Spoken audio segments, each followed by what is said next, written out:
అందరికీ నమస్కారం. నిన్న ఏదైతే నా బర్త్డే పార్టీ జరిగిందో ఒక చిన్న ఇంట్లో పార్టీ లాగా ఒక ఫ్యామిలీ ఫంక్షన్ లాగా జరుపుకోవాలన్న ఒక ఉద్దేశంతో ఆ రిసార్ట్లో మా అమ్మా నాన్నల కోరిక మేరకు మా అమ్మా నాన్నలతో కలిసి మా ఫ్యామిలీ మెంబర్స్తో కలిసి నేను జరుపుకోవడం జరిగింది. అక్కడ మా అమ్మా నాన్నలు, మా అమ్మా నాన్న ఫ్రెండ్స్, మా ఫ్యామిలీ ఫ్రెండ్స్, మా టీమ్ మెంబర్స్ మాత్రమే ఉండడం జరిగింది. అండ్ అట్లనే లిక్కర్ ఉండడం జరిగింది, సౌండ్ సిస్టమ్ ఉండడం జరిగింది. సో సౌండ్ సిస్టమ్కి లిక్కర్కి పర్మిషన్ తీసుకోవాలని చెప్పి నాకు అస్సలు అవగాహన లేదు, ఐడియా కూడా లేదు. అది అనుకోకుండా సడన్గా ప్లాన్ చేసుకొని వెళ్ళిపోవడం జరిగింది అక్కడ. సో అందుకు నాకు అవగాహన లేదు, లేకుంటే నేను తీసుకునేదాన్ని. నాకు అసలు గైడెన్సీయే లేదు.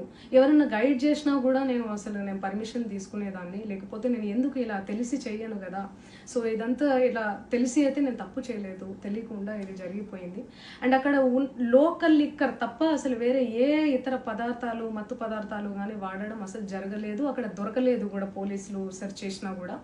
అండ్ అక్కడ ఎవరికైతే పాజిటివ్ వచ్చింది అని చెప్పి పోలీసులు చెప్తున్నారో ఆయన ఎక్కడో ఒక చోట తీసుకున్నాడు, ఎప్పుడో తీసుకున్నాడు అని చెప్పి తేలిందని చెప్పి పోలీసులే చెప్పారు. అండ్ అది ఇన్వెస్టిగేషన్ కూడా జరుగుతుంది. మేము కూడా పోలీసులకు కోఆపరేట్ చేస్తున్నాము. అండ్ నేను ఎందుకు ఇలా చేస్తాను, అసలు నాకు తెలిసి ఎందుకు చేస్తాను, మా అమ్మా నాన్నలతో దట్టు మా అమ్మా నాన్నలు పెట్టుకొని ఇలాంటివి నేను ఎంకరేజ్ చేస్తానా, ఇలాంటివి చెప్పండి. అండ్ ఒక రోల్ మోడల్గా, ఒక ఇన్స్పిరేషనల్గా ఉండాలని అనుకుంటాను, కానీ నేను ఇలా ఎందుకు నేను చేస్తాను. సో ప్లీజ్ దయచేసి మీడియా మిత్రులకు నా విన్నపం ఏంటంటే, ఆధారాలు లేని అభియోగాలు నా మీద అస్సలు మోపద్దు ప్లీజ్.